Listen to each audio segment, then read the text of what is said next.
नमस्कार, स्वराज एक्सप्रेस देख रहे हैं आप और मैं हूं आपके साथ दिशा। लोकसभा चुनाव के पहले चरण में छत्तीसगढ़ की बस्तर सीट के लिए वोटिंग चल रही है। पोलिंग बूथों के बाहर मतदाताओं की कतार लगी हुई है। इस बार बस्तर लोकसभा सीट से भाजपा, कांग्रेस सहित 11 उम्मीदवार मैदान में हैं। 14,72,207 मतदाता इनमें अपना सांसद चुनेंगे।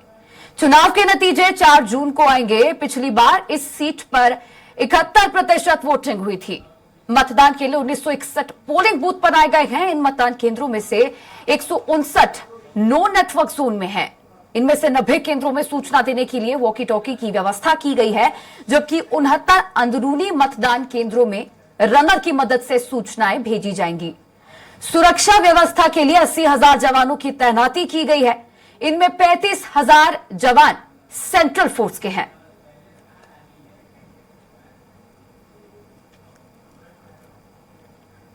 तो देखिए, आज लोकसभा चुनाव के पहले चरण की वोटिंग सुबह से शुरू हो गई है और अभी तक जारी है। सुबह 7 बजे से लेकर शाम 6 बजे तक ये वोटिंग चलनी है। और छत्तीसगढ़ की बात कर ले तो छत्तीसगढ़ में एक लोकसभा सीट यानी कि बस्तर पर आज पहले चरण का मतदान होना है।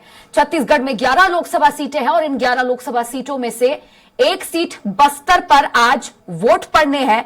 और बस्तर की जनता आज निर्णय लेगी कि आखिर नतीजे किसके पक्ष में आएंगे। आज पहले चरण में छत्तीसगढ़ की बस्तर सीट के लिए वोटिंग चल रही है। पोलिंग बूथों के लिए बाहर मतदाताओं की लंबी कतार लगी हुई है। सुबह से ही वोटिंग लगातार जारी है। सुरक्षा के लिए पुख्ता और कड़े इंतजाम किए गए हैं। बता दें कि बस्तर सीट अति संवेदनशील सीट है। यहां पर नक्सल एक्टिविटीज, नक्सल गतिविधियों की वजह से अति संवेदनशील सीट ये मानी जाती है। इसी वजह से इसके मद्देनजर यहां पर और भी ज्यादा पुख्ता इंतजाम किए गए हैं। हर पोलिंग बूथ पर सुरक्षा कर्मियों की तैनाती की गई है, पुलिस कर्मियों की तैनाती की गई है। भारी संख्या में पुलिस बल मौजूद है ताकि किसी तरह की कोताही वोटिंग के दौरान ना हो और लोग अपने घरों से बाहर निकलकर निर्भीक होकर, निडर होकर वोटिंग कर पाए। इस बार बस्तर लोकसभा सीट से भाजपा और कांग्रेस दोनों ही पार्टियों में सीधा सीधा और टक्कर का मुकाबला है। यहां से भारतीय जनता पार्टी के प्रत्याशी हैं महेश कश्यप और कांग्रेस की तरफ से प्रत्याशी है कवासी लखमा। बता दें, कवासी लखमा दिग्गज नेता है कांग्रेस पार्टी के, 6 बार के विधायक हैं, पूर्व मंत्री भी रह चुके हैं। और महेश कश्यप चुनावी मैदान में नए हैं, सरपंच रह चुके हैं, पहली बार लोकसभा का चुनाव लड़ रहे हैं। तो ऐसे में कड़ा मुकाबला, महासंग्राम दोनों प्रत्याशियों के बीच में बस्तर सीट पर देखने को मिलेगा। इनके सहित 11 उम्मीदवार मैदान में बस्तर लोकसभा सीट पर मौजूद हैं और आज इन 11 उम्मीदवारों की किस्मत तय करेंगे बस्तरवासी। आज का पूरा दिन बस्तर लोकसभा सीट पर जो भी होगा पूरी तरह से जनता के हाथों में है। बस्तर की जनता आज निर्णय लेगी कि सरकार किसकी बनेगी। बस्तर को लोकसभा की चाबी, छत्तीसगढ़ में लोकसभा चुनाव की जीत की चाबी भी माना जाता है। तो बस्तर से ही छत्तीसगढ़ का जीत का रास्ता खुलता है। तो यहां आज लोकसभा चुनाव पहले चरण का मतदान बेहद महत्वपूर्ण माना जा रहा है।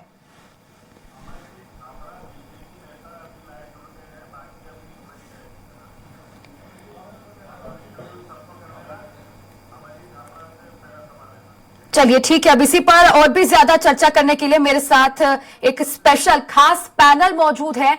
भारतीय जनता पार्टी से मेरे साथ जुड़ गए हैं प्रवक्ता अमरजीत छाबड़ा जी। आपका बहुत बहुत स्वागत है अमरजीत जी स्वराज एक्सप्रेस में। सबसे पहले आप ही का रुख करना चाहूंगी मैं। भारतीय जनता पार्टी ने यहां पूरा दमखम इस बार बस्तर की सीट पर लगाया है। पिछले लोकसभा चुनाव में ये सीट आपके हाथ नहीं लगी थी। कई तरह के दावे यहां किए गए, कई योजनाएं चलाई गई, लगातार यहां सभाएं हुई। राष्ट्रीय नेतृत्व, केंद्रीय नेतृत्व पूरा यहां पर सक्रिय रहा। क्या पक्ष है आपका, कितना आश्वस्त है आप? देखिए, पिछले बार जो लोकसभा के चुनाव हुए थे उस समय प्रदेश में कांग्रेस की सरकार थी और इन 5 वर्षों के बाद कांग्रेस सरकार की जो कुनीतियां बाहर निकल कर आई, खासकर जो बस्तर के जो मैदानी इलाके हैं, अंदरूनी इलाके हैं, वहां पर जिस तरह से भूपेश बघेल की सरकार ने सिवाय धोखे का कुछ काम नहीं किया है, तो इस बार का जो चुनाव है ये अलग निर्णय लेकर आएगा। आप देखेंगे कि पिछले लोकसभा चुनाव में भारतीय जनता पार्टी ने छत्तीसगढ़ में 11 में से 9 सीटें जीती थी और 2 सीटों पर हार का सामना करना पड़ा था, जिसमें बस्तर की भी सीट थी। लेकिन इस बार हमने पूरा फोकस आदिवासी क्षेत्रों के लिए किया, उनके विकास के लिए किया है और खासकर तेंदुपत्ता संग्राहकों के लिए जितनी योजनाएं थी 4000 से जो राशि थी उसको बढ़ाकर हमने 5500 रुपए किया है। इसके साथ ही जो चरण पादुका छीनने का काम भूपेश बघेल की सरकार ने किया था वो आदिवासियों को वापस दिलाने का भी काम हमने किया है। तो इस बार भारतीय जनता पार्टी ने पूरी तैयारी की है।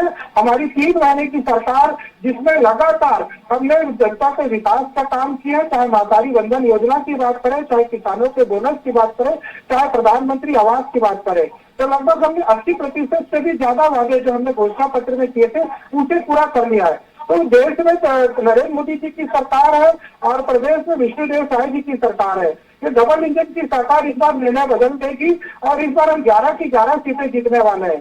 कवासी लखमा कहीं ना कहीं स्वयं भी आप देखेंगे उनके पूर्व के बयानों को, तो वो चुनाव नहीं लड़ना चाहते थे।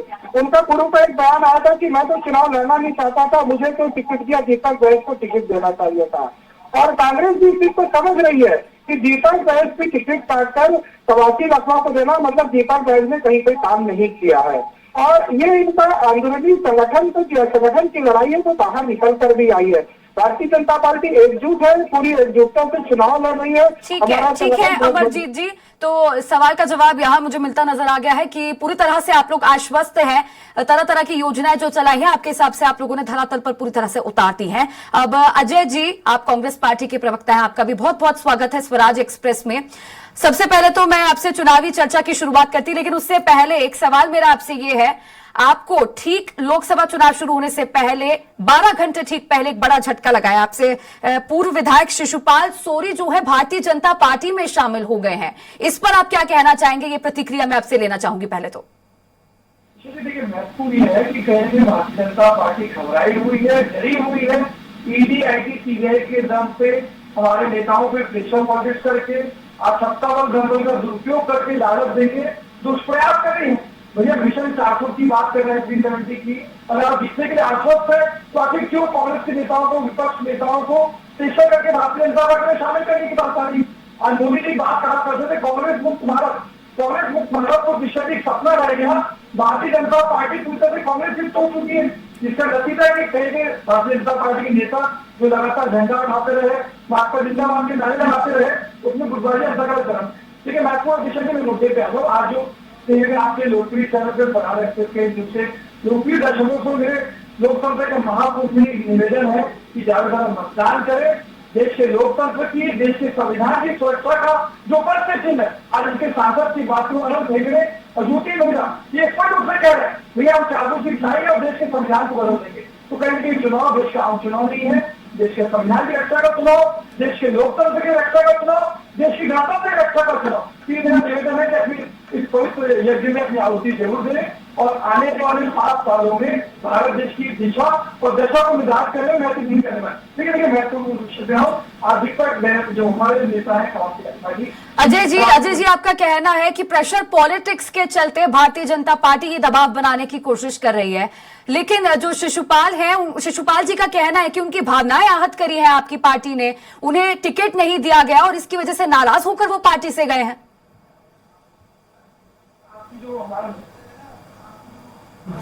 मुख्य मुद्दा जो है लोकसभा चुनाव है, किसी व्यक्ति का पार्टी प्रवेश नहीं। मैं उसका भी जवाब दे देता हूं, लेकिन मेरा निवेदन है कि अगर मुद्दे पर रहेंगे तो आपके दर्शकों के लिए मेरे लिए बेहतर है। लेकिन मैं स्पष्ट कह रहा हूं, कई बार किसी व्यक्ति की अपनी व्यक्तिगत महत्वाकांक्षा, अपना राजनीतिक स्वार्थ पार्टी की विचारधारा से बढ़ के हो जाता है। अगर ऐसे लोग पार्टी छोड़ के जा रहे हैं तो ऐसे लोग जाए, ऐसे लोगों के जाने से कांग्रेस पार्टी को फर्क नहीं पड़ेगा। लेकिन मैं मुख्य मुद्दे पर चर्चा करूं। चलिए ठीक है अजय जी, आप यही बता दीजिए आप की कितनी बड़ी चुनौती फिलहाल आप भारतीय जनता पार्टी को समझ रहे हैं, क्योंकि कवासी लखमा आपके प्रत्याशी हैं, दिग्गज नेता है, लेकिन महेश कश्यप भारतीय जनता पार्टी के प्रत्याशी, मोदी लहर बनी हुई है और मोदी के चेहरे पर ही चुनाव लड़ा जा रहा है। कितनी बड़ी चुनौती आप इसे मानते हैं? तो मेरा निवेदन अगला 2 मिनट देंगे, मैं दूध का दूध पानी का पानी करूंगा। देखिए सबसे महत्वपूर्ण विषय मैं कह रहा हूं कि हमारे जो वरिष्ठ नेता है कवासी लखमा, कदावर आदिवासी नेता, पिछले 25 साल से बस्तर की जनता का प्रतिनिधित्व कर रहे हैं, मंत्री के पद पे रहे, पहले उपनेता प्रतिपक्ष रहे और छत्तीसगढ़ की बस्तर की जनता से सीधा संपर्क, लगातार उनके सुख में दुख में शामिल होते रहे। तो महेश कश्यप की तुलना में बेहतर जनाधार, बेहतर लोकप्रियता, सीधा जनसंपर्क। और आज की 8 विधानसभा जो बस्तर में शामिल है, वो सारी जनता वहां से लगातार कवासी लखमा को मदद कर रही है और उनके समर्थन में है। और देखिए, कहीं ना कहीं बस्तर को सत्ता की कुंजी कहा जाता है। पिछली बार जब 2019 में लगातार भारतीय जनता पार्टी मोदी रह का दावा करती रही, उस समय भी हमारे दीपक बैद जी ने 34,000 से ज्यादा वोटों से जीत की। अभी जिनके खुद सांसद कह रहे हैं कि भैया मोदी की लहर समाप्त हो चुकी है। दूसरा महत्वपूर्ण बात, आज ये मोदी के चेहरे पे चुनाव लड़ रहे हैं और नहीं सर, जो आरएसएस का पितृ संगठन है उसके संपादकीय में लिखा गया कि आप मोदी के चेहरे पे चुनाव नहीं जीता जा सकता, हिंदुत्व पे राजनीति करके आप सरकार नहीं बना सकते। आज मोदी गारंटी के नाम से 10 साल तक किशन जी जो देश की जनता को ठगा गया, न 15 लाख है, न 2 करोड़ रोजगार मिले, न स्वामीनाथन आयोग की रिपोर्ट लागू हुई, न किसानों की आय दुगनी हुई, न बुलेट ट्रेन चली, न पार्ट लेन इकोनॉमी बनी, न 100 दिन में महंगाई कम हुई, न 35 रुपए पेट्रोल मिला। तो देश की जनता जो है कहीं ना कहीं ठगा महसूस कर रही है। बढ़ती बेरोजगारी पे, बढ़ती महंगाई पे, बढ़ती आर्थिक असमानता पे, इसमें चर्चा करने से भागने के लिए लगातार भारतीय जनता पार्टी कभी राष्ट्रवाद के नाम पे, कभी धर्म के नाम पे, कभी हिंदुत्व के नाम पे, कभी प्रभु श्री राम के नाम पे, कभी गाय और गोबर के नाम पे राजनीति करने का प्रयास किए। लेकिन देश की जनता आज जो महंगाई बढ़ चुकी है उस पर चर्चा करना चाहती है। 45 साल का जो रिकॉर्ड टूटता है उस पर चर्चा करना चाहती है। आज किसान के 27 रुपए दिशा जी, इनके पूंजीपति मित्रों की आय 1500 करोड़ प्रतिदिन, देश का ऋण 55 लाख करोड़ से बढ़ के 205 लाख करोड़, भुखमरी इंडेक्स में भारत, पाकिस्तान, बांग्लादेश, श्रीलंका से नीचे। क्या ये देश का विकास है? क्या महिला सुरक्षित है? आज मणिपुर में 1 साल हिंसा हो रही है, माननीय मोदी जी ने जाना चाहते हैं, न उस बारे में एक शब्द कहना चाहते हैं। गलवान घाटी में 20 लोगों की हत्या हो जाती है, माननीय मोदी जी कहते हैं कि चीन की सीमाएं इंच नहीं घुसी। तो इस प्रकार की गलत बयानबाजी, नोटबंदी, जीएसटी, आर्थिक असमानता, इस प्रकार के जो गलत निर्णय आज देश की जनता ने निर्णय ले चुकी है। 4 जून को मोदी सरकार की विदाई तय है। तो ये कितना भी मुद्दों को डाइवर्ट करने का प्रयास करे, लेकिन जो मुख्य मुद्दे होंगे, और एक बस्तर की बात करें तो एक महत्वपूर्ण बात कह दूं, बस्तर की जनता के 5 प्रमुख मुद्दे। सबसे महत्वपूर्ण 32% जो आरक्षण संशोधन विधेयक है, केंद्र की मोदी सरकार के दबाव के चलते राजभवन में अटकी हुई है। नगरदार प्लांट एनएमडीसी का 20,000 रुपए लगा हुआ है, लेकिन आज भी दीपम की विनिवेश की सूची में उसका नाम हटाया नहीं जाता, क्योंकि वो उसको निवेश की तैयारी है। दूसरी तीसरी बात, नंदराज पर्वत जो लॉयस का सबसे बड़ी खदान थी, 2017 में डबल इंजन की सरकार ने ग्राम सभा की फर्जी रिपोर्ट के आधार पे अडानी को सौंप दिया। हमारे भूपेश सरकार के कई बार पत्र लिखने के बाद भी वो खदान के ठेके कैंसिल नहीं करते। आज हसदेव में 4 महीने में विष्णुदेव साय सरकार को दिशा दी, 10 लाख से ज्यादा पेड़ काट दिए गए। आदिवासी समझ रहा है कि आदिवासियों के हित के बजाय पूंजीपति का हित इनके लिए प्रभावी है। अजय जी, कुल मिलाकर आप ये कहना चाहते हैं कि भारतीय जनता पार्टी ने तमाम वादे तो किए लेकिन पूरे नहीं किए। मैं आपसे भी पूछना चाहूंगी, विधानसभा चुनाव से पहले पूर्व मुख्यमंत्री भूपेश बघेल ने 36 वादे किए थे, तो वादे तो उन्होंने भी पूरे नहीं किए, पूरे वादे तो उन्होंने भी पूरी तरह से पूर्ण नहीं किए ना। इस पर क्या कहेंगे आप? 36 में से 75% वादों को हमने पूरा किया। देखिए, आप ये नहीं कह सकते 75% वादे पूरे किए हैं। आप ही के पार्टी में जो सरकार में जो पूर्व मंत्री रहे टीएस सिंहदेव, उन्हीं का कहना है कि आधे से भी कम वादे पूरे हुए हैं। मैं ये बात कैसे मानूं फिर? ईशा जी, मुझे 1 मिनट मुझे समय दीजिए। देखिए, महत्वपूर्ण है, मैं आपको गिना देता हूँ। 2 घंटे के अंदर किसानों की कर्ज माफी, 2500 रुपए समर्थन मूल्य, 346 करोड़। अजय जी, इसी चर्चा पे मैं वापस लौटूंगी। 2500 से 4,000 मेरे मित्र बैठे हैं। मेरा सबसे बड़ा दिशा जी, मैं ये समझ नहीं पा रहा हूँ कि आप चर्चा किस बात पे करना चाहते हैं। आप बार बार मुद्दों को क्यों डाइवर्ट करना चाहते हैं? मैं मुद्दों को डाइवर्ट नहीं कर रही हूँ अजय जी, मैं आप ही के मुद्दे से मुद्दा निकालकर बात कर रही हूँ। मैंने आप ही की बात का जवाब दिया है। महत्वपूर्ण ये है कि अजय जी, वापस लौटूंगी मैं आपके पास, समय कम है। हमारे साथ वरिष्ठ पत्रकार पीसी रथ जी भी मौजूद हैं। पीसी रथ जी, आपका रुख करना चाहूंगी। कई मुद्दे हैं यहाँ पर छत्तीसगढ़ में, खासकर बस्तर में, नक्सलवाद, धर्मांतरण, जल जीवन जंगल, ये सब कुछ है। तो इसे लेकर कहीं किसी ने ज्यादा इस बार नजर नहीं डाली है, ये स्थानीय मुद्दे हैं। लेकिन इस बार का लोकसभा चुनाव केंद्र के मुद्दों पर ज्यादा जुड़ा हुआ है, चाहे दोनों ही पार्टियों के घोषणा पत्रों को देखकर बात कर ले। क्या कहेंगे आप इस पर? देखिए, बस्तर लोकसभा चुनाव जो है वो छत्तीसगढ़ में ये चुनाव की शुरुआत में पहला चुनाव हो रहा है। ये इसके बाद के चरण में छत्तीसगढ़ के बाकी सीटें हैं, और बस्तर जो अपने आप में एक बहुत ही विशाल और विविधतापूर्ण मतदाताओं का क्षेत्र है।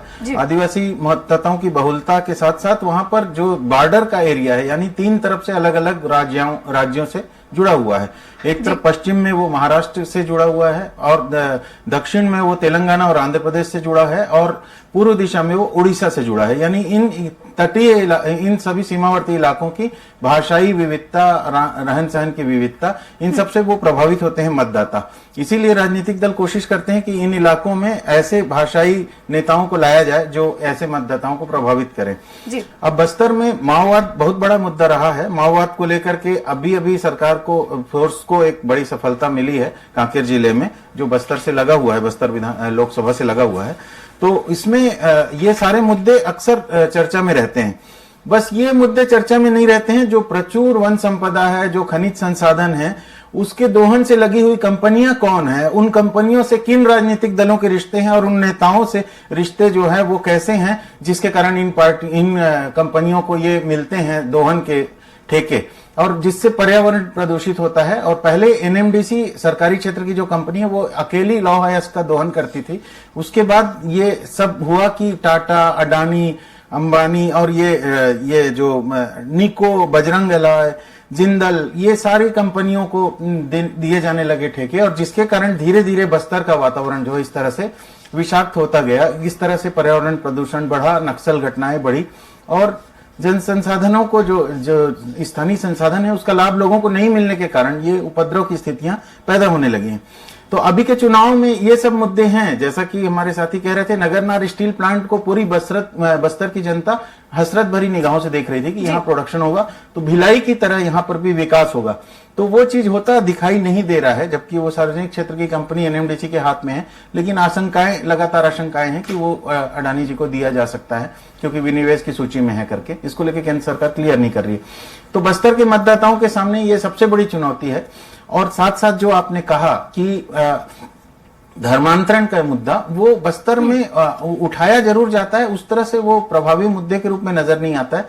सर्व आदिवासी समाज और अरविंद नेताम जो पुराने मंत्री सांसद रहे, उनकी एक तुहर हमर बस्तर पार्टी जो है उसकी तरफ से जो उन्होंने सर्व आदिवासी समाज को विधानसभा चुनाव के समय में संयोजित किया था और कैंडिडेट उतारे थे, वो लोकसभा चुनाव में उस तरह से एक्टिव नहीं है।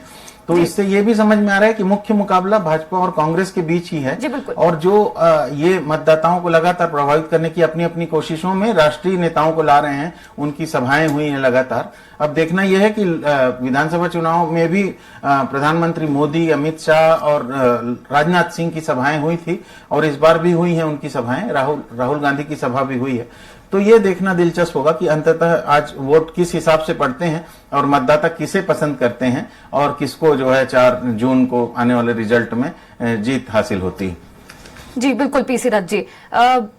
अमरजीत जी, अब आपका रुख करना चाहूंगी मैं। अभी तमाम आरोप अजय जी ने आपकी पार्टी पर लगाए हैं। कई वादे, कई मुद्दे गिनवा दिए कि इनमें से कोई भी वादा आप लोगों ने पूरा नहीं किया। महंगाई चरम सीमा पर है, इसको कैसे देखते हैं आप? इस पर आपकी क्या प्रतिक्रिया होगी? तमाम तरीके के दावे और वादे इस बार आप लोगों ने छत्तीसगढ़ में किए हैं, बस्तर में पूरा दमखम लगा दिया है। क्या लगता है, कितने आश्वस्त हैं आप? क्योंकि कांग्रेस के जो प्रत्याशी है कवासी लखमा, कद्दावर नेता है, 6 बार के विधायक रह चुके हैं, क्या चुनौती के रूप में देखते हैं आप इन्हें? देखिए, विधानसभा चुनाव और लोकसभा चुनाव के आधार पर होता है, लेकिन देश के प्रधानमंत्री को चुनने का चुनाव है। निश्चित ही कवासी लखमा विधानसभा चुनाव लगातार जीतते आए हैं, लेकिन यदि आप पूरे परिदृश्य को देखेंगे तो कवासी लखमा के जिस तरह से बिगड़े बोल आए हैं, जिस तरह से उन्होंने लगातार देश के प्रधानमंत्री पर अपशब्द कहकर प्रहार किया और उन पर 2-2 FIR भी हो चुकी है। तो ये देश की जनता भली-भांति देख रही है और समझ रही है। यह मुद्दा देश के प्रधानमंत्री को चुनना है, और खासकर उस प्रधानमंत्री को जिस प्रधानमंत्री की छवि पूरे विश्व स्तर पर एक अलग राष्ट्र के रूप में, एक अलग शक्तिशाली रूप में उभरी है। और जब ऐसे में कोई एक विधानसभा का एक विधायक जो लोकसभा का प्रत्याशी है, वो इस तरह से बयानबाजी करता है और जिसको लेकर उन पर FIR भी दर्ज होता है, तो मुझे लगता है कि जनता सारी चीजों को समझ रही है और सारी चीजों को नाप तोल करके इस बार के चुनाव में बहुत बड़ी हार का सामना कवासी लखमा को होगा। आप देखेंगे कि भारतीय जनता पार्टी ने लगातार 3 महीने की सरकार में लगातार जो वादे किए थे उसको उसको पूरा करने का काम किया। मेरे कांग्रेस के प्रवक्ता साथी कह रहे थे कि हमने वादे पूरे नहीं किए। इनके लोग बारी बारी से इनको छोड़ छोड़ कर जा रहे हैं, जबकि 90 दिनों की सरकार ने 18 लाख जो आवास छूटे हुए थे उनको पूरा करने का काम किया। हमने 72 लाख महिलाओं को 1000 रुपए महतारी बंधन योजना का लाभ सीधे उनको दिलाने का काम किया है। हमने किसानों का 2 साल का पुराना बोनस जो हमारी पिछली सरकार में रह गया था उसको भी देने का काम किया, और तो वर्तमान में जो घोषणा किसानों को लेकर की उसे भी पूरा करने का काम किया। तो ये विष्णुदेव सरकार जी पर विश्वास है और मोदी जी की गारंटी है, और इन दोनों गारंटियों को लेकर हम गारंटी को लेकर हम चल रहे हैं, और हमने जो किया है हम उसी पर चल रहे हैं। रहा सवाल कांग्रेस का, तो कांग्रेस में आप देखेंगे कि इनमें खुद के लोगों में भगदड़ मची हुई है। ये अपने नेताओं के जाने पर जिस तरह से टिप्पणी करते, मुझे लगता है कि इनमें आत्मचिंतन आत्मनन की आवश्यकता है। आज इनके सारे नेता एक एक कर इनका साथ छोड़ते जा रहे। इनके पूर्व मुख्यमंत्री भूपेश बघेल जी राजनांदगांव में सभा लेते हैं तो वहां इनका एक स्थानीय नेता माइक लेकर खुलेआम मुख्यमंत्री पर आरोप लगाता है। इनके पूर्व महामंत्री इनकी सारी कथनी करनी का चिट्ठा खोल देते हैं। इनकी जब सरकार चल रही थी उस सरकार के दौरान 2.5 साल की जो लड़ाई थी वो सड़कों पर किस तरह चली और विधानसभा में किस तरह से सदन छोड़कर टीएस सिंहदेव जी निकल गए थे, ये सबने देखा है। और पंचायत विभाग जो उनके पास था उनको किस तरह से उन्होंने तमाम आरोप लगाते हुए छोड़ा था, ये भी सबने देखा है। मुझे लगता है कि यदि आपको चेहरा साफ करना चाहिए, आप आईना साफ कर रहे हैं, चेहरा साफ कीजिए। आपके जो पार्टी संगठन में जो चल चलिए रहा ठीक है अमरजीत जी, समय कम है। मैं ये जो आपने बयान दिया है कांग्रेस के खिलाफ, इसी पर मैं अजय जी की प्रतिक्रिया चाहूंगी। अजय जी, अभी अमरजीत जी ने कवासी लखमा के एक बयान का, विवादित बयान का जिक्र किया था। मैं आपसे एक सरल सा सवाल पूछना चाहूंगी।